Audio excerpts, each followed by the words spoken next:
Este es su programa Cara a Cara. Soy Alejandro Bermúdez y quiero darles una cordialísima bienvenida desde aquí, desde los estudios de Orange County, en California, en la costa oeste de los Estados Unidos, donde EWTN y Radio Católica Mundial tienen este nuevo estudio para servir mejor a nuestra querida comunidad hispana. Gracias por acompañarnos y por estar con nosotros una vez más, y gracias, como siempre, por escribirnos y hacernos llegar sus ideas, sus inquietudes, sus críticas y sus propuestas a través del correo caraacara@ewtn.com. Les agradezco por estos correos. Como he indicado siempre, los leo meticulosamente. El volumen de correos hace imposible que yo responda directamente, pero los pedidos de oración los presentamos siempre al monasterio donde vivió Madre Angélica y donde están sus discípulas y sucesoras, y las preguntas nos ayudan a desarrollar programas como el que tenemos hoy. Nosotros sabemos que el lobby de presión homosexual está realmente avanzando en América Latina, tratando de convencer a las legislaciones, a las autoridades, de que se apruebe el mal llamado matrimonio homosexual o las uniones civiles básicamente con los mismos derechos, para que se equiparen con el auténtico matrimonio. La pregunta es si es que estos cambios tienen consecuencias, porque hemos escuchado muchas veces que dicen, bueno, que cada uno haga lo que quiera, y no se tiene en cuenta cuáles son las posibles consecuencias sociales al interior de la Iglesia y al interior en el contexto de nuestra sociedad y de nuestros países. Por eso he vuelto a invitar al magíster Juan Dabdub. Nos acompañó recientemente en un programa para hablar de estos temas, específicamente sobre el tema de los efectos de la paternidad de parejas del mismo sexo sobre los hijos. Hoy quisiera, magíster, abordar este tema. Estas leyes que se están impulsando en nuestros países, que han parcialmente logrado introducirse en México, que han sido totalmente aprobadas en Argentina o Chile, ¿tienen consecuencias para la sociedad y tienen consecuencias para la Iglesia? ¿O está bien que los católicos digan, bueno, la ley ya pasó, así es la vida, que cada uno se preocupe de su propia vida, total, cada quien vive su sexualidad en su recámara como se le da la gana? De acuerdo, pues primero muchas gracias por volverme a invitar, Alejandro. Con mucho gusto de volver a regresar aquí las veces que sean necesarios.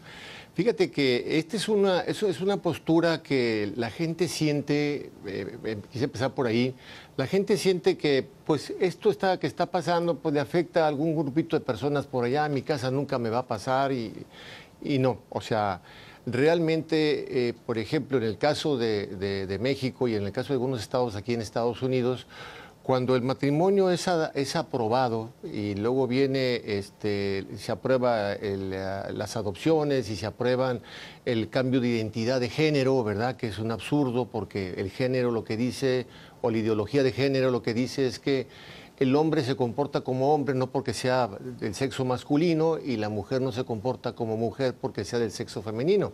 Se comportan así porque así los hizo la cultura, porque así los hizo la sociedad. Entonces, lo que importa es cómo pienses tú, cómo te sientas tú, y no cuál es tu condición natural en tu comportamiento. Yo digo, si fuera un asunto cultural, qué extraño que todas las culturas, en toda la historia, tengan patrones tan parecidos, o al menos en las cuestiones sexuales mismo, a lo largo de la historia, ¿verdad? Porque si nos vamos hace 3000 años a la China o al África o a los mismos Estados Unidos, pues la gente, el hombre, los roles del hombre y la mujer siempre han estado presentes ahí. Es la misma conducta, no hay una diferencia. Entonces, no es una cuestión menor el que tengamos esto. La pregunta que me hacías ahorita sobre el efecto que podría tener. Primero, en la Iglesia, bueno, pues lo que nos están diciendo al final de cuentas, cuando la Suprema Corte de México, de Estados Unidos, de algún país, o el Poder Legislativo dicen, señores, a partir de hoy el matrimonio es entre hombre y hombre, hombre y mujer, y mujer con mujer. Lo primero que nos están diciendo es dar un golpe seco a los cimientos del cristianismo en el mundo, porque lo que están diciendo es que nuestro Señor se equivocó, escribió mal la Biblia, ¿no? Entonces tenemos que modificar la Biblia porque desde el Génesis pues se habla de que varón y hembra los creó, y ahora los jueces y los presidentes, como en el caso de México, dicen que no es cierto, que no es varón y hembra, sino varón, y hembra, y bueno, cada quien entrele como le dé la gana. Y eso es una parte, porque además, revisando la Biblia, hay cerca de 32 citas relacionadas con el reclamo de Dios a la conducta homosexual. Desde el Antiguo Testamento hasta varias de las cartas de San Pablo hablan con mucha claridad de esto. Entonces, ese es un punto importantísimo, porque una de las anclas importantes que tiene el ser humano para su desarrollo es la fe. Y si tú desprendes al hombre de su relación con Dios, entonces se vuelve un ser más vulnerable, más manipulable, como hablábamos en el programa pasado, donde queda a merced de las personas que tienen este interés de tener más dinero y más poder. Somos más manipulables las personas. El otro problema importante que existe es el hecho de que una vez que, siguiendo con la cuestión de la Iglesia, pues se les va a prohibir hasta a los sacerdotes hablar de esto, ¿no? O sea, ya no van a poder citar a San Pablo o a la Biblia, porque les va a pasar lo que ya les está pasando a varios sacerdotes o pastores evangélicos, donde son multados en Europa o en el mismo Estados Unidos. Y bueno, punto, perdóname que te interrumpa, Magíster, claro, sobre este punto es muy importante y creo que los católicos no son conscientes de ello, porque la mayoría de las leyes se pasan con supuestas excepciones religiosas, es decir, diciendo que no se va a imponer en la religión que una religión, por ejemplo la Iglesia Católica, tenga que bendecir una unión del mismo sexo. Y supuestamente existen estas excepciones religiosas. Sin embargo, en los países donde esto se ha dado más avanzadamente, existe una presión, sobre todo a través de lo que se llama expresión de odio, ¿no? Es un discurso de odio, sí. El discurso de odio, hate speech, se le está viendo como una cuestión que sí debe ser regulada. Y recientemente, bueno, no recientemente, pero hace 2 años, un pastor en Finlandia fue enviado a la cárcel, luego la presión internacional hizo que no cumpliera el término de cárcel, pero se le condenó a la cárcel por leer al interior de su templo el pasaje de San Pablo que condena las conductas homosexuales junto con otras conductas. Sí, con otras 8 conductas. Claro, porque el texto de San Pablo no es un texto homófobo, entre comillas. Es un tema que habla de todas aquellas desviaciones que son contrarias a la integridad del ser humano y al plan que Dios tiene para el hombre. Entonces, es importante señalar, y le interrumpía en este punto para que la gente entienda que estas supuestas excepciones hechas para la religión son excepciones muy temporales y frágiles porque al final terminan invadiendo el ámbito religioso, ¿no? Sí, lo terminan porque dependemos de la interpretación que le quieren dar los jueces. Y bueno, ahorita el mundo nos ha dado cuenta de que los jueces, más que juzgar, interpretar la intención del legislador, que ese debería ser su trabajo, están haciéndole de legisladores, ¿verdad? Están creando leyes, están interpretando de una manera torcida lo que existe. Por ejemplo, cuando dicen en México que la Constitución no menciona, no define el matrimonio, no define la familia, entonces pues es que cualquier cosa puede ser familia. Le digo, no, perdóname, o sea, lo que realmente pasaba es que la gente en 1917, cuando hacen la Constitución de México, tenía bien claro qué era el matrimonio y qué era la familia. Y la Constitución pues no es un diccionario. No tenían por qué definir algo que es obvio para todos. Incluso profundizando en el absurdo de los jueces, de cómo están manipulando las decisiones, a las personas que quieren cambiar de sexo, que es también un mal término, ¿verdad? Porque transexuales, porque nadie puede cambiar de sexo, nadie, es imposible cambiar de sexo. Podrías cambiar tu fisonomía, pero tu cuerpo seguirá siendo el mismo. Yo hago el comentario un poco chusco sobre cuando me muestran las fotos de Bruce Jenner, el padrastro de las Kardashians, antes y después. Y yo les digo, es que acá tenemos el mismo chasis y diferente carrocería, ¿verdad? Pero es el mismo chasis en el caso de ahora que parece mujer. Lo que hizo Bruce Jenner es disfrazarse de mujer a través de cirugías plásticas, silicones y hormonas, etcétera, ¿no? Pero es un disfraz, él sigue siendo un varón en todo su ADN, en toda su estructura genética, es la condición de varón. Pero, por ejemplo, en el caso cuando una persona va y pide el que cambie, que si es legal o no cambiar supuestamente de sexo, el juez dice, oye, pues es que aquí en la ley no define lo que es una mujer. Pues claro, si nomás tendrás tú la duda de lo que es una mujer, caray, porque todos los mexicanos sabemos claramente lo que es una mujer, ¿sí? Pero el juez dice, aquí no define lo que es una mujer y como no lo define la ley, entonces lo voy a definir yo. Y yo considero que una mujer es una persona que se siente mujer. Entonces, usted, señor, ¿cómo se siente? Pues me siento mujer. Bueno, cambie el acta de nacimiento al señor. O sea, no importa lo que diga la ley sobre la objeción de conciencia, no importa lo que diga la ley sobre la libertad religiosa, el gran problema es la forma absurda en que están interpretando las leyes los jueces. Es la renuncia al sentido común, es la renuncia al sentido común. O sea, porque, digamos, efectivamente, como usted señalaba, Magíster, la ley se realiza en un contexto donde había un consenso social. Nadie iba a necesitar definir el matrimonio, ¿no?, que es entre un hombre y una mujer. Y le cuento aquí una anécdota interesante. A ver, sí. En la Constitución del 79 en el Perú, que es una constitución que ha sido modificada, pero cuyos elementos principales, sobre todo declarativos, se han conservado a pesar de los distintos cambios, hubo un político social cristiano que dijo, digamos que el matrimonio es entre un hombre y una mujer. Y todo el mundo le preguntó, pero ¿entre qué más puede ser? ¿Entre un perro y un gato? ¿Entre un ornitorrinco y un...? O sea, ¿por qué estás queriendo...? Consideraron que era una obviedad, ¿no? Algo absolutamente innecesario. Innecesario, sí. Y cuando le preguntaron, le dijeron, es que mira, un hombre de una enorme cultura jurídica, ajá, dijo, lo que pasa es que en los países nórdicos, en esa época, estamos hablando de finales de los 70, ajá, ya están tratando de redefinir el matrimonio, exacto, como algo que se puede dar con... Entonces, al final, el consenso... en vista de que la elaboración de esa constitución fue relativamente contenciosa, habían varios partidos que tenían diferencias, dijeron, bueno, vamos a concederle a este jurista pues que sea entre un hombre y una mujer total. Más vale que sobre, ¿no? Sí, que sobre a que falte, ¿no? Y esa es una de las bendiciones, una de las pocas constituciones que existen actualmente en América Latina, si no la única, que establece que el matrimonio es entre un hombre y una mujer, es la Constitución peruana.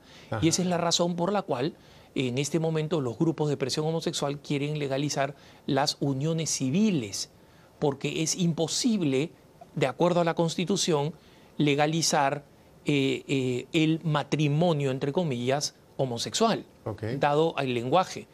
Pero esto nos hace ver cómo esta fue una total casualidad y la genialidad probablemente providencial de un jurista social cristiano, ¿no? Sí, totalmente de acuerdo. Y fíjate que desafortunadamente ese es el patrón que siguen la mayoría de los jueces a nivel internacional.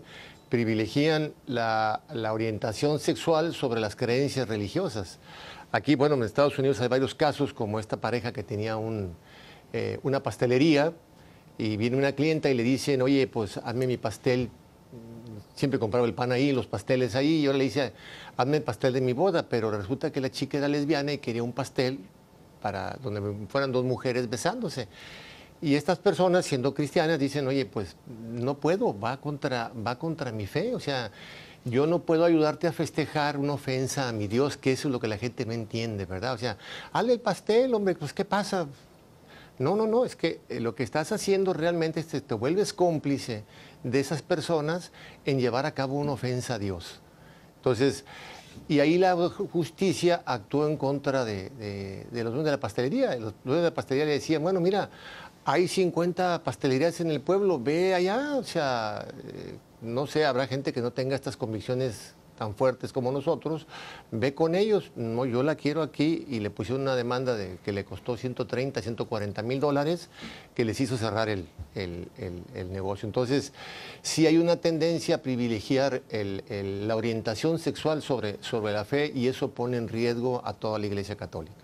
Me gustaría, Juan, que abundaras un poquito en este problema, que es el conflicto que existe entre los derechos homosexuales o los derechos gay o de la comunidad LGBT, y siguen varias letras más, Sí, cada vez aumentan más. van subiendo, ¿no? sí. Pero vamos a quedarnos con LGBT para poder hacerlo un poco más breve. ¿Cómo estos derechos están realmente camino a infringir derechos religiosos? Te cito a una de las líderes juristas homosexuales que forma parte de la Comisión Antidiscriminación Laboral del gobierno del presidente Obama.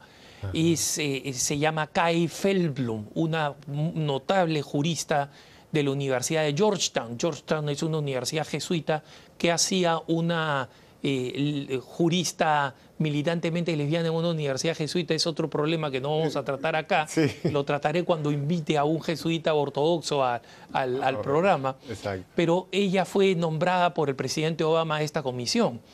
Y hay que reconocer que ella es una de las pocas que está dispuesta a discutir cuáles pueden ser los límites de encuentro o de consenso entre los llamados derechos de la comunidad gay y los derechos religiosos.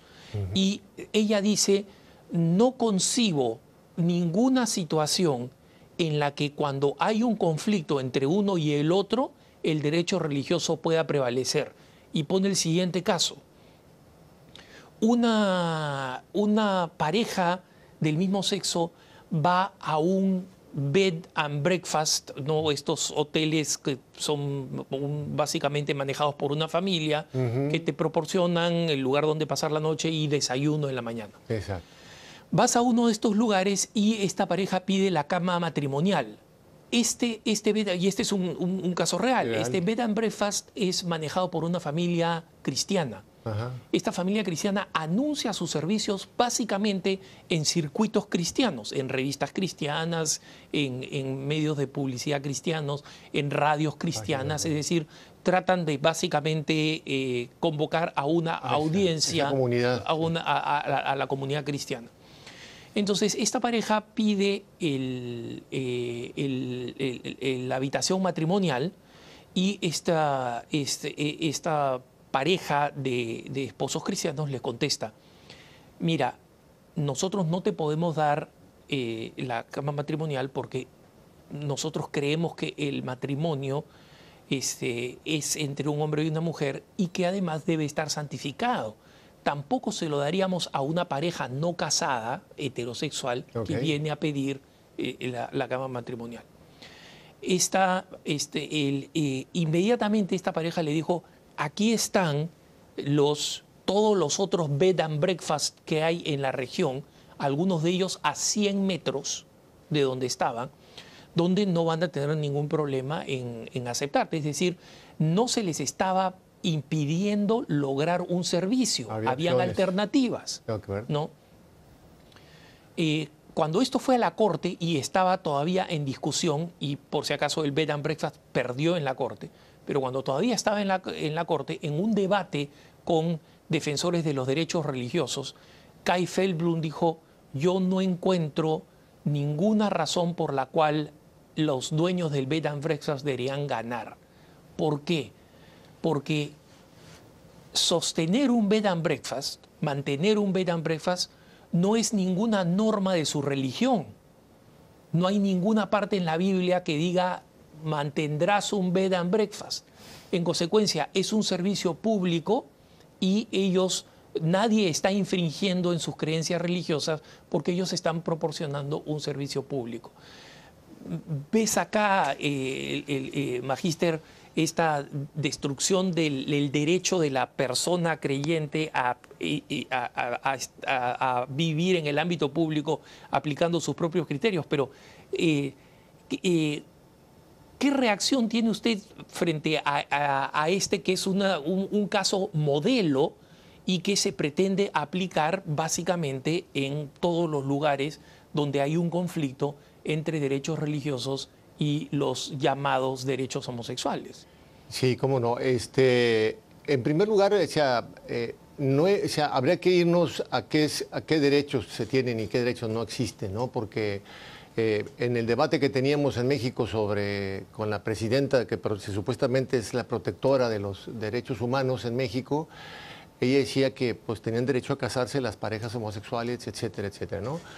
Pero le decíamos, a ver, dígame un solo tratado internacional sobre derechos humanos, ni la Declaración Universal de los Derechos Humanos, que es el documento madre de todos los tratados internacionales, en ningún lugar se habla de derechos de personas homosexuales, ¿sí?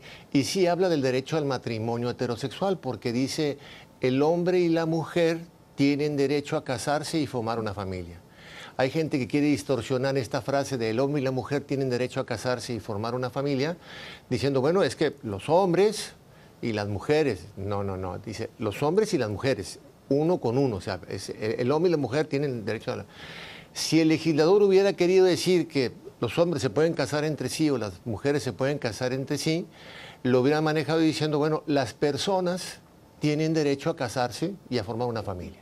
Y ya te quitabas de problemas, ¿no?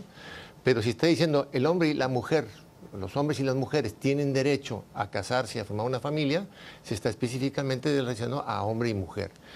Entonces, no existe tales derechos homosexuales, como también lo comentábamos en una ocasión sobre que lo acaba de hacer una sentencia memorable en el caso de Estrasburgo, que es el Tribunal de Derechos Humanos más importante del mundo, que el 9 de junio de este año acaba de decir por mayoría absoluta, o sea, los 47 jueces de los 47 países dijeron, no existe un derecho al matrimonio, mal llamado matrimonio homosexual, el matrimonio solamente se entiende entre un hombre y una mujer y no se está cometiendo ninguna discriminación cuando el Estado le niega el derecho, le niega el matrimonio a una pareja homosexual.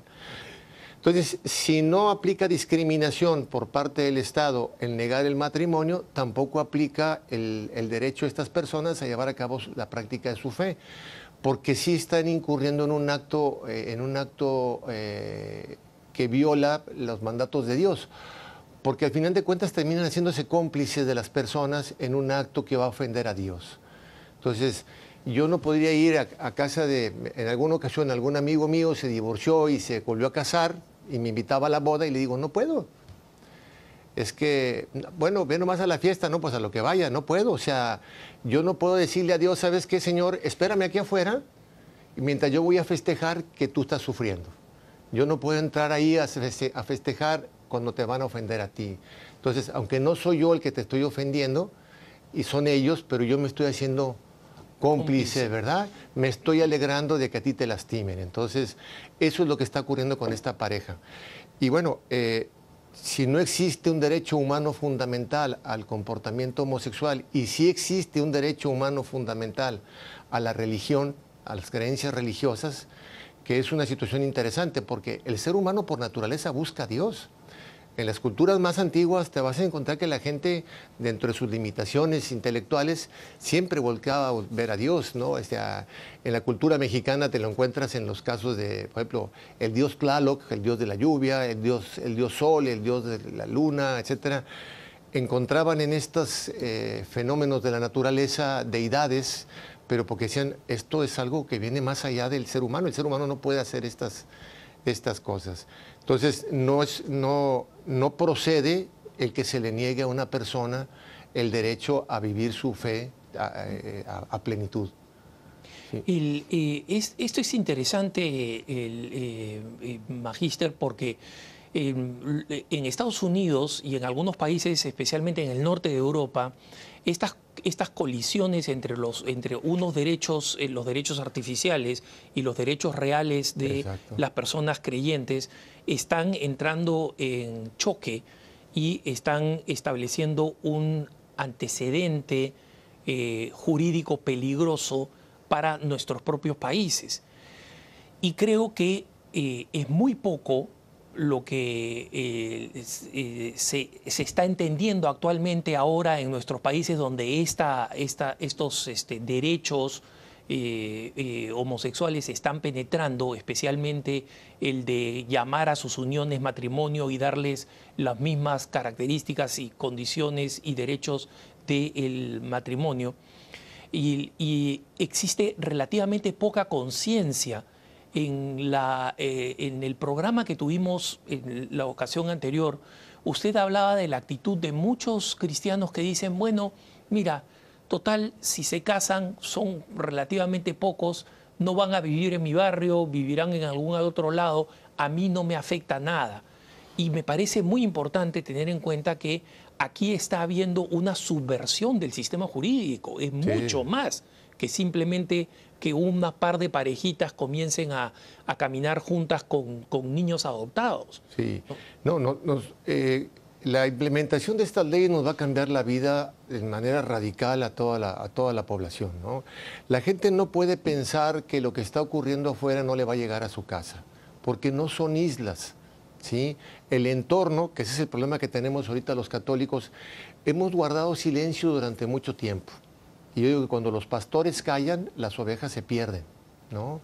Aquel pasaje del Evangelio de nuestro Señor que dice, mis ovejas conocen mi voz, me reconocen y me siguen, no se está dando actualmente en la sociedad americana, hablando toda América Latina. Y no me refiero a la cuestión de si hay sacerdotes u obispos que hablen con la claridad que deben de hablar, sino también a las gentes que participamos dentro del activismo de la sociedad civil, a la gente que participa como profesor en las escuelas, a la gente que participa en las actividades pastorales o laicales de alguna parroquia. Todas esas personas que estamos actuando ahí tenemos la responsabilidad de alzar la voz. Tenemos un problema serio. Mientras que los primeros cristianos estaban dispuestos a dar la vida por nuestro Señor, hoy nosotros no estamos dispuestos ni a dar la cara, Alejandro. Es penoso.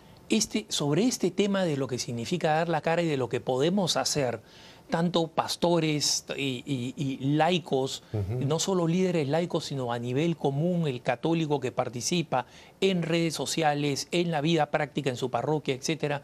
Me gustaría que, volviendo de la pausa, Magíster, abordáramos este tema para que nosotros podamos entender un poco más cuáles son las herramientas que tenemos a nuestro alcance y cuáles son las que tenemos que tener la valentía de utilizar.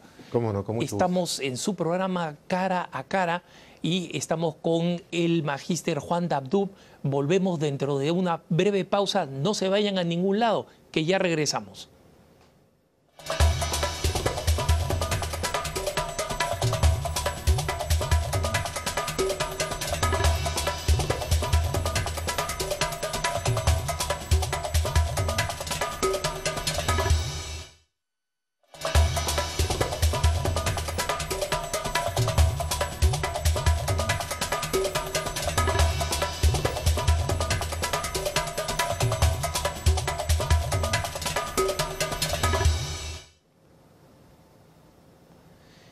Estamos de vuelta en su programa Cara a Cara. Estoy con el Magíster Juan Dabdub hablando de un desafío que muchas veces los católicos no tomamos en cuenta con esta campaña internacional y especialmente en nuestros países hispanohablantes para legalizar las uniones homosexuales y darles el estatus de matrimonio. ¿Esto es un cambio simplemente lateral en nuestra cultura y en nuestra sociedad o va a tener impactos significativos en nuestra sociedad? Hemos estado viendo que estas cosas no van a pasar debajo del radar para nosotros los católicos. Y veníamos hablando con el Magíster Dabdub sobre estas consecuencias. Magíster, si usted tuviera que hacer un pronóstico en base sobre todo a lo que ya ha acontecido en otras partes del mundo, es decir, que no es pura imaginación. Exactamente. Un pronóstico de cuáles son los conflictos que se vienen para los creyentes, para los católicos y para todos aquellos hombres y mujeres de buena voluntad que simplemente creen que el matrimonio es tal como lo ha establecido el orden natural y Dios entre un hombre y una mujer. Ok, sí, con mucho gusto. Bueno, las consecuencias son terribles, ¿no? Porque eh, el hombre tiene dos grandes anclas para llevar su vida adelante, ¿no? La familia y Dios. O sea, las dos son las dos grandes anclas que tenemos para mantenernos por el buen camino, ¿no? Entonces, cuando viene una ruptura entre la realidad y lo que Dios nos ha pedido, que bueno, los católicos tenemos la gran ventaja que nuestro Dios no es un Dios berrinchudo, ¿verdad? No es un Dios caprichoso que nos dijo que hiciéramos o dejáramos de hacer algo nada más porque un día se le ocurrió. Todo lo que Dios nos ha pedido que hagamos o dejemos de hacer tiene consecuencias en esta vida y en la otra. Entonces, aquí podemos hablar abiertamente de la razón, de la ciencia, de la objetividad, porque Dios es un Dios real, nuestro Dios es un Dios real. Y entonces lo que nos van a hacer es que nos van a desvincular de Él, ¿sí? Van a empezar a hablar de cosas que están basadas en la ideología, y la ideología es simplemente eso, ideas, no tienen sustento objetivo. Entonces, cada ocurrencia que vaya viendo son ocurrencias que van a venirse implementando y que van a ir mermando, por lo pronto, la fe de las personas, porque van a ir también coercionando a los pastores, ¿no? A los sacerdotes, obispos, cardenales, les van a ir acotando la posibilidad de que hablen abiertamente de su fe, como el ejemplo que dabas hace un rato de Finlandia, donde a la gente se le mete a la cárcel, se le multa. Pero eso no nomás va a afectar a ella, a la iglesia, va a afectar también a las familias. Por ejemplo, en Alemania, básicamente hay un sistema de escuelas públicas, y en 1969, cuando Alemania legaliza la homosexualidad, porque estaba prohibida, la legaliza también la zoofilia, el sexo con animales. Entonces ahorita hay gente en Alemania y en Dinamarca y en otros países, Canadá acaba de aprobar algo la semana antepasada, habla de que es permitido tener relaciones sexuales con animales, tener amantes animales, lo cual es un absurdo terrible. Pero entonces, como la ley lo autoriza, es bueno. Y entonces tus hijos tienen la obligación de aprender ese tipo de conductas. Ese es algo que no tenemos en cuenta, Magíster. No quiero interrumpir su tren de pensamiento, pero nos olvidamos que la ley no solamente tiene una capacidad regulativa, sino pedagógica. La ley enseña algo. Cuando prohíbe algo que está mal, le enseña a la sociedad lo que está mal. Y cuando alienta algo que está bien, enseña a la sociedad lo que está bien. Exactamente. Y esa es la razón por la cual, como usted indica, esas leyes que son repulsivas, se tienen que enseñar a los muchachos y a los niños, porque resulta que ahora el Estado las ha considerado como normales. Así es. Bueno, pues ahí, en el caso de esta Alemania que estamos platicando, hubo una familia que pidió asilo político aquí a Estados Unidos hace 2 años y se lo dieron, porque ya habían metido a la cárcel 2, 3 veces a la mamá y una vez al papá de 30, 40 días, porque ellos se negaban a mandar a sus hijos a recibir ese tipo de educación tan pervertida como se la estaban enseñando. Y le decían, no, es que tú tienes la obligación de traerlo a la escuela pública. Y ellos decían, oye, pues mira, si mi hijo tiene bajo desempeño, si mi hijo no socializa bien, si ves alguna falla en la educación que le estamos dando, en el homeschooling que le llaman, entonces reclámame. Pero si mi hijo tiene iguales o mejores calificaciones y socializa de manera natural, normal, pues entonces, ¿por qué me obligas a dar ese tipo de educación? Bueno, pues porque el Estado dice que es bueno y tú le estás negando a tu hijo la oportunidad de conocer una cosa buena. Y ese es el gran problema, ¿no? Total fascismo. Total fascismo. Sí, sí. Por eso hablaba, citando nuevamente a Santidad Benedicto XVI, o sea, habla de la dictadura del relativismo, ¿no? O sea, y el relativismo es lo que usa mucho el lobby gay para venir imponiendo sus creencias. ¿En qué te sustentas tú para decir que el sexo no está condicionado por la naturaleza? Cuando así es como se conoce en toda la historia de la humanidad, en todas las culturas. Nada más en la ocurrencia de algún legislador, de algún ideólogo, de alguna persona que no tiene más sustento que sus ideas. Un país no puede ser gobernado por las ideas. Eso es importantísimo que lo tengamos claro. Entonces, sí, aquí hay que hacer una aclaración. No solamente llamarle matrimonio. Si le llamamos sociedad de convivencia o pacto de solidaridad o cualquier forma jurídica que legalice las relaciones entre personas del mismo sexo tiene el mismo efecto. sea, daña más a la institución del matrimonio si le llamas matrimonio, sí, pero los efectos son exactamente los mismos. O sea, nada más le estás cambiando de nombre a una situación perversa, porque otra vez lo que la ley está haciendo es decir, este tipo de conducta es bueno y entonces no importa cuáles sean tus convicciones, papá, o cuáles sean tus convicciones, mamá, aquí vamos a aplicarle esto a tus hijos, ellos tienen que aprenderlo, y entonces, bueno, pues van a saber los niños que pueden ser homosexuales, bisexuales, transexuales, transvestis, X cantidad de orientaciones sexuales. Y no te vas a poder oponer porque te van a meter a la cárcel. Ya pasó aquí en Estados Unidos, hay una persona que se hizo muy famosa, un padre de familia en Massachusetts, David Parker, que cuando su hijito de 5 años llega con sus libros a la casa, dice, épale, ¿qué pasa, verdad? ¿Qué le están enseñando a mis hijos? Entonces se va muy molesto a reclamarle al colegio y el colegio le dice, mira, en este estado el matrimonio homosexual es legal.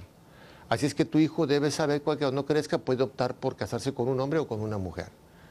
Ah, es que no estoy de acuerdo, total que se puso muy molesto y llaman a la policía, se lo llevan al papá, lo encarcelan. Y cuando está ante el juez, pues el juez lo condena y tiene que pagar una multa y le prohíben acercarse a la escuela de sus hijos a más de 200 metros. Entonces, no nada más es una cuestión de carácter social, religioso o social, o sea, realmente están haciendo que prevalezca este pensamiento, esta ideología de género o la ideología gay en todos los ámbitos de nuestra vida. Entonces la transformación va a ser brutal. Es interesante, Magíster, ver cómo la estrategia en América Latina es una copia de las que se ha presentado en los lugares donde ahora son la mayoría y los dictadores del pensamiento, los grandes dictadores del relativismo. Es presentarse como víctimas y apelar mucho a la sensibilidad del millennial, del joven millennial, que desconoce la historia, ¿verdad? No conoce la historia y sobre todo tiene esta gran psicología de consenso, de que tratemos de llevarnos bien todos, que no está mal en sí misma, claro, ¿no? Claro. De convivencia, y comienzan a ver a estos grupos de presión homosexual como víctimas, pero allí donde ellos han logrado pasar las leyes que querían, están siendo verdaderamente una maquinaria fascista. Exactamente. O sea, la manera como están imponiendo sus derechos por encima, atropellando los derechos del otro, especialmente los derechos religiosos, es alarmante. En Estados Unidos es caso tras caso. En el programa anterior usted mencionaba el caso de unas personas que hacían pasteles. Exacto. Hay otro caso de los pasteles muy cerca de la ciudad donde yo vivo, mejor dicho, muy cerca del barrio donde yo vivo en Denver, en la misma ciudad, en el barrio de Lakewood. Fue el primer caso que se presentó. Está Barronell Brown, que pasó lo mismo con flores, con florería, no quiso servir con las flores. En el estado de Nuevo México hay un caso con una fotógrafa que dijo, no puedo ponerme. Entonces, resulta que los negocios de personas privadas, no estamos hablando aquí de corporaciones, estamos hablando de personas privadas que quieren poner su arte a disposición o no de cosas que tienen que ver con el servicio a su fe y de vivir su profesión en consonancia y en coherencia con su fe. Lo que ha sucedido es que en todos estos casos de los que hemos hablado, los dos casos de los pasteles, el caso de la fotógrafa, el caso de las flores, estas parejas homosexuales han conseguido alternativas inmediatas y fáciles. Claro. Es decir, nadie les ha negado el acceso a un bien. Las flores, el pastel o las fotografías. Hay opciones, claro. Pero ellos han querido oprimir a estas personas que tienen estableciendo juicios que en muchos casos han sido absolutamente demoledores en términos económicos y profesionales para estas personas. Sí, ¿no? claro. Sí, la verdad es que aquí hay que hablar de la intolerancia de los que se dicen tolerantes, ¿verdad? O sea, realmente han pasado de este esquema hay que ser tolerantes, no discriminar, ahora haces lo que yo te ordene, ¿verdad? Ese es al final de cuentas lo que están haciendo. Y como esto es una cuestión ideológica, la ponen por encima de cualquier cosa, incluso de la misma religión. Aquí lo que tenemos que hacer realmente es que el católico, el cristiano, tiene que salir a hablar abiertamente de lo que quiere y de lo que cree. Necesitamos retomar esos espacios que hemos perdido, sobre todo en la opinión pública, porque esto pues no fue accidental, ¿no? Por ahí tengo un artículo de un crítico de cine judío que le vetaron la entrada ya después a cubrir los Óscares, porque pues se negó en alguna ocasión, cuando empezaba toda esta movilización, a ponerse un listoncito rosa, como era, que significaba un apoyo a la lucha contra el SIDA en las personas homosexuales, ¿no? Y él narra, documenta muy bien toda la estrategia. El artículo se llama ¿Por qué los gays tomaron Hollywood? ¿Sí? Y entonces se nos han ido metiendo en la cabeza a través de las novelas, a través de las películas. Si tú te pones a ver las películas y las novelas, todos los personajes que tiene de lobby gay, pues yo quise hacer el énfasis en distinguir en las personas que tienen atracción al mismo sexo y no la quieren vivir, que por ejemplo uno de ellos es Franco Sefirelli, el gran productor italiano, que además fue el que produjo la película de Jesús de Nazaret. Él dice, soy homosexual pero no gay, la cual es una palabra ofensiva y obscena. Él distingue entre las personas que tienen este gusto, este impulso, esta atracción, y no la viven, y incluso yo creo que ahí entrarían las personas que tienen este impulso, esta atracción, y viven su homosexualidad en la privacidad, como todos vivimos la sexualidad nuestra, ¿no? Nadie se anda preocupando cómo vive la sexualidad su compadre o su vecino o su primo. Ni en el registro civil te preguntan, o sea, qué tipo de relación sexual vas a llevar, o sea, ¿qué te importa, caramba, no? Es el que termina uno contestando si le hacen una pregunta de esas. Pero en este caso, y entonces estas personas viven su sexualidad en la intimidad como todos los seres humanos normales, ¿no? Entonces hay que regresar que esta crítica tan fuerte que estamos haciendo es sobre el lobby gay, que es un grupo muy pequeño, muy malintencionado, y que tiene por atrás intereses económicos grandísimos, ¿no? Aquí, por ejemplo, primero, yo digo que la ambición del hombre es tan grande en este momento que si el mundo se acabara y quedaran dos personas, repetimos la historia de Caín y Abel, caray. O sea, es increíble. Pero entonces esta gente que busca dinero y que busca poder es la que está buscando cómo manipular a la masa, ¿no? Cómo manejarla para que haga lo que él quiere que haga, para que le vaya bien en sus negocios torcidos. Entonces, hemos dicho que si te quitan a Dios la gran conciencia, pues que te vuelves más vulnerable, ¿no? Y si te quitan un referente tan importante como es la familia, que es tu núcleo de consuelo, de consejo más importante que tienes junto con la iglesia, pues ya te quedas a la deriva. Yo les digo, es como cómo cazan los jaguares o los leones en la selva, ¿verdad? Si ven una manada de búfalos, pues no son tontos, no se van encima de la manada porque los van a hacer pedazos. Pero entonces empiezan a gruñir de manera muy fuerte, muy agresiva, se asusta la manada y empieza a correr hacia un lado, y luego empieza a correr así, y luego voltean hacia el otro, y luego voltean hacia el otro. Y en una de esas vueltas, algún búfalo se tropieza o algún búfalo se despista y en lugar de dar vuelta sigue derecho, y ya se quedó solo, se quedó sin Dios y sin familia. Entonces ahí en ese momento esa persona se vuelve víctima fácil de estos depredadores. Magíster, cuéntenos un poco de su propio trabajo en este tema, de su propio apostolado, de su servicio a la sociedad y a la iglesia en este campo, porque me gustaría que la gente sepa de dónde viene usted, los que no lo conocen, porque es bastante conocido en su apostolado y en su servicio. Gracias. Pero para quienes no lo conocen, porque me gustaría que eso sirviera de antesala a una pregunta que quiero hacerle después, que es, ¿qué es lo que podemos hacer? ¿Qué pueden hacer nuestros pastores y después los laicos, nosotros de a pie? ¿Qué es lo que podemos hacer? Muy bien. Sí, fíjate, es una historia interesante. Yo digo que Dios me ha traído a mí empujones por la vida, ¿no? Porque digo, me quiere para acá. Sí. De repente me agarra la oreja y me dice, no, por acá, Juan. O sea, Fíjate que yo no sabía hablar en público, yo no escribía. De repente un día recibo una llamada y me invitan a participar en la Conferencia Internacional de Población y Desarrollo organizada por la ONU en El Cairo, en el 94, que es el año internacional de la familia. Conozco perfectamente ese evento. Sí, y entonces es un parteaguas en la historia de la ONU, ¿no? Y el mundo, porque ahí es donde empieza este ataque directo a la familia, aunque era el año internacional de la familia. Total que me resistí, pero terminamos aceptando a mi esposa y yo dijimos, bueno, pues vámonos, caray, ¿no? Vamos a ver. Y pues bueno, tuvimos providencialmente también la oportunidad, porque cuando hay un evento de Naciones Unidas hay dos lugares, donde van las ONGs y donde van los representantes de los gobiernos y organismos internacionales. Ir a donde van las ONG no vale la pena, porque no tiene ninguna trascendencia. Ahí oyes hablar de todo, gente que está a favor de la pederastia, gente que está a favor de la vida, gente que está a favor del aborto. Ahí cada quien vaya a hacer su discurso y nadie te hace caso al final de cuentas. Donde hay que estar es en los eventos de los organismos internacionales y los representantes de los países.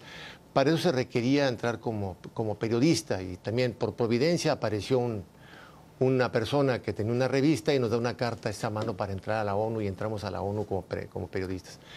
Conocer la ONU desde dentro, estar en la Asamblea General, platicar con los representantes de los países, entrar a las ruedas de prensa de los representantes, ir a la sala de prensa y tomar la documentación que se estaba publicando, nos dio una perspectiva completamente diferente. Y luego surge una serie de situaciones donde nos empiezan a invitar a debates. Y la responsabilidad que yo sentía en un debate era brutal, porque dices, si yo pierdo el debate, voy a lastimar a muchas almas. Yo creo que la gente que está pasiva o la gente que no está haciendo lo que podría hacer, que yo digo, los católicos estamos llenos de buenistas, ¿no? Y al buenista lo defino como la persona que se siente bien haciendo el bien, aunque no lo haga bien. Sí, entonces hay que dejar de ser buenistas, hay que ser exactamente en una actividad de estas, hay que hacerlo, hay que buscar la excelencia. Si nos esforzamos por hacer bien nuestro trabajo en la empresa, hay que hacerlo muy bien cuando estamos haciendo una labor social o una labor religiosa. ¿Por qué? Porque si aprendemos a ver almas en lugar de personas, vamos a entender esta situación. No es cuestión de que te digan, bueno, pues mira, antes di que estoy haciendo algo, ¿no? La mayor parte de la gente no hace nada. No, ¿sabes qué? Mejor salte porque estás ocupando un lugar, ¿no? Y ese lugar lo puede ocupar otra persona que sí esté dispuesta a usar los talentos que Dios le dio. Si son 5, 5, si son 10, 10, si son 3, 3, lo que cada quien pueda dar, pero que dé el esfuerzo completo de su capacidad, de sus talentos que tenga. Entonces, regresando a la parte esta de cómo nos fuimos metiendo, pues era el día que nos invitaban a un debate, era la siguiente semana, entonces pues era toda la semana llegar de trabajo a estudiar. El sábado, mis hijos, porque los debates eran el domingo, papá no está bien, se desaparece el sábado, ¿no? Afortunadamente eran ocasionales los debates, pero nos metíamos muy a fondo y eso nos fue volviendo especialistas, no expertos, en temas conflictivos como es la homosexualidad, como es el aborto, la prostitución, el divorcio, todo este tipo de situaciones que están rompiendo con nuestra condición humana en la sociedad como la que hemos conocido siempre. Y entonces, pues el dominio de esta práctica del debate nos ayudó mucho, porque empezamos a conocer mucha información que no está al alcance de la gente y ahora la estamos poniendo al alcance de las personas.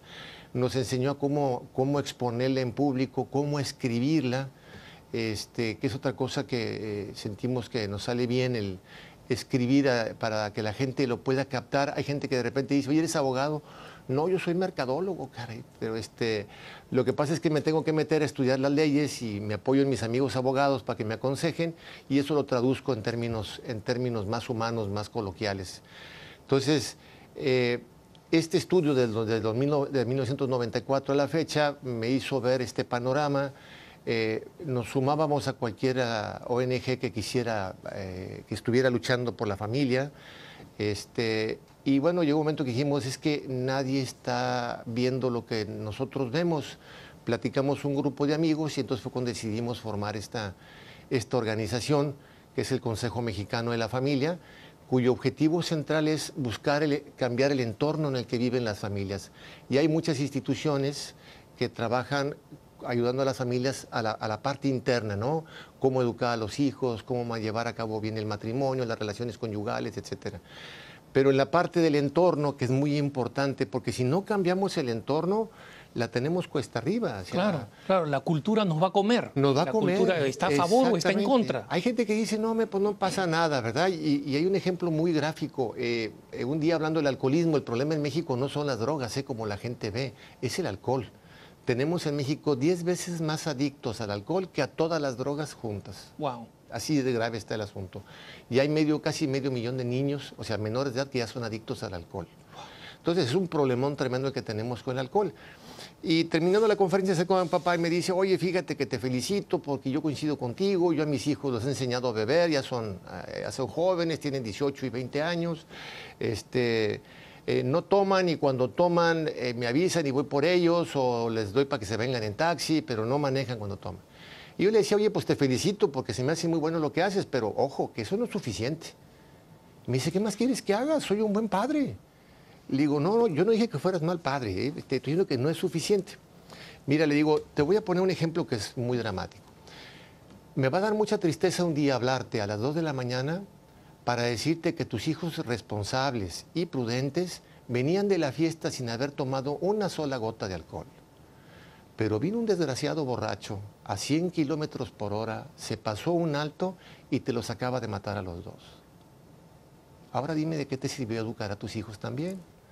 Tienes que trabajar dentro de casa y fuera de casa, porque si no el entorno se va a meter en tu casa, te va a transformar tu familia, o les va a poner cuesta arriba a tus hijos el poder vivir esas virtudes y esos valores que tú les has inculcado en la casa y en la iglesia y en la escuela. Entonces, esa es la gran amenaza que vemos, o sea, nos va a cambiar la forma de ver las cosas y los estamos dejando avanzar simplemente porque no estamos actuando.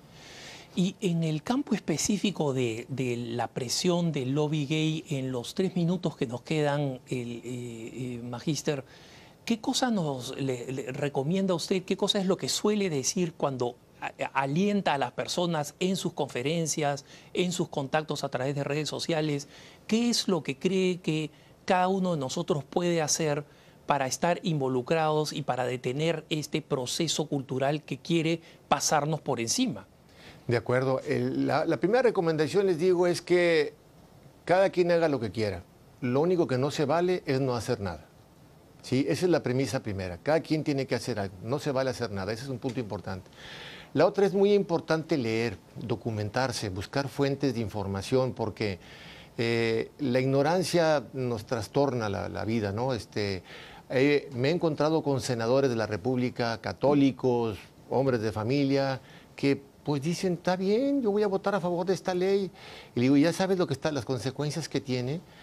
Pues, ¿cuáles? Y les empiezas a explicar y la gente empieza a decir, ah, caray, yo no sabía esto. No sabía que no había estudios cuando quitaron la homosexualidad del catálogo de trastornos mentales, que el principal promotor de esta iniciativa para quitar la homosexualidad del catálogo de trastornos mentales, 30 años después, dice, ¿sabes qué? Me equivoqué. Le he dado terapia a un grupo de hombres homosexuales y de mujeres homosexuales y el 60 y tantos % de los varones han dejado la homosexualidad e incluso algunos de ellos ya se han casado y en el caso de las mujeres un 40 y tantos % ha hecho lo mismo. Entonces dices, no es posible que nos estén vendiendo exactamente todo lo contrario cuando la ciencia y la razón están de nuestro lado. Entonces hay que estudiar, hay que leer. Nosotros lo que estamos queriendo, ahorita todavía nuestra página no tiene el contenido fuerte porque lo queremos sacar a la luz a raíz de cuando la ley entre en debate en septiembre. Ya no queremos develar las armas completamente, pero bien pensado. Hay un buen sustento, hay muchos argumentos que nos dan la razón de las leyes internacionales, de la ciencia. Por ejemplo, bueno, pues el doctor Francis Collins, que fue el que dirigió el proyecto del genoma humano, un hombre muy reconocido a nivel mundial, dice, no existe un gen gay, o sea, nadie nace predeterminado a una conducta sexual que no sea la heterosexual. Entonces, es muy importante esta afirmación científica de un hombre de ese calibre, porque lo que nos damos cuenta entonces que lo que está ocurriendo es que hay un proceso aprendido, inconsciente, ¿verdad? Porque la gente no es que diga, pues me voy a preparar para ser gay, no. O sea, es un aprendizaje inconsciente, pero es un aprendizaje y si se aprendió se puede desaprender con la ayuda adecuada. Entonces, ese tipo de afirmaciones son muy importantes y la gente debe de conocerlas para poderlas defender. No importa si lo que la gente, otras personas te digan es, mira, si tú quieres seguir viviendo así, está bien, te respeto, no hay problema. O sea, yo creo que todos tenemos amigos o parientes que tienen atracción al mismo sexo. El problema es cuando vienes y me quieres imponer tu forma de vida en mi casa, ¿verdad? Y ahí vamos a tener que lanzar una batalla muy importante. Lo vuelvo a comprometer para un programa más, Magíster, para Encantado. poder hablar de estos temas que son tan importantes y formar a nuestros televidentes y radioescuchas de EWTN y Radio Católica Mundial. Este ha sido cara a cara. Les agradecemos por haber estado con nosotros. No dejes de escribirnos a cara @ewtn.com. Y sigan ustedes con la mejor programación católica, EWTN y Radio Católica Mundial. Hasta pronto.